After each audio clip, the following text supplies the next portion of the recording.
de près de 50 mètres, long de 360 mètres si l'on ajoute les 12 arches disparues de la rive gauche. Le pont du Gard est un édifice majestueux, qui n'est qu'une partie d'un ensemble beaucoup plus vaste, l'aqueduc de Nîmes. Ce colosse de quelques 50 km de long, fait d'une molasse calcaire gréseuse ici ou de calcaire dur là, s'est attiré les velléités des maçons alentours pendant plus de 1000 ans. L'aqueduc, qui est la raison d'être du pont du Gard, s'est transformé en une immense carrière de pierre prétaillée, une aubaine dont on ne se priva pas. Plutôt que de commander à des carriers des moellons qu'il aurait fallu tailler dans la roche, les maçons sont allés eux-mêmes les prendre sur les vestiges de l'aqueduc. Souvent on parle de pillage, ce qui est absolument faux et anachronique. Ces hommes mettaient en œuvre les solutions qu'ils trouvaient aux problèmes qui étaient les leurs. La morale et l'histoire font très rarement bon ménage.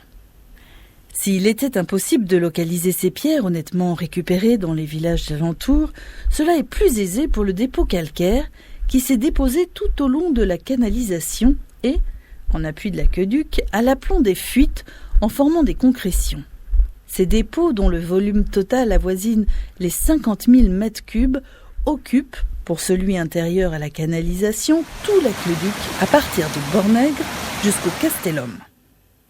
En effet, la réaction chimique qui favorise le dépôt de carbonate demande un certain temps à partir du moment où l'eau sort de la cavité et trouve à l'extérieur les conditions de pression différentes qui vont précipiter la réaction.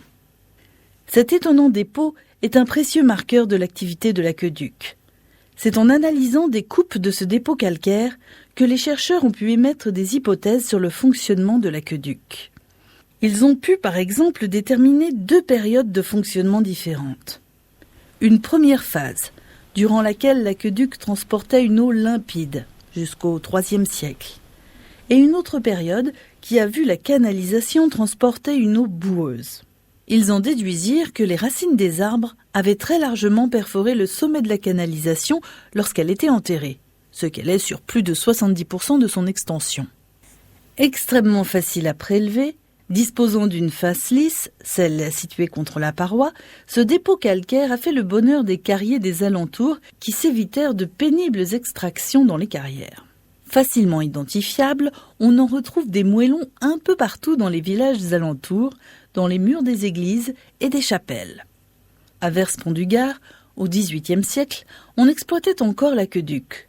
On parlait d'ailleurs, d'une manière très imagée, du tirage des pierres.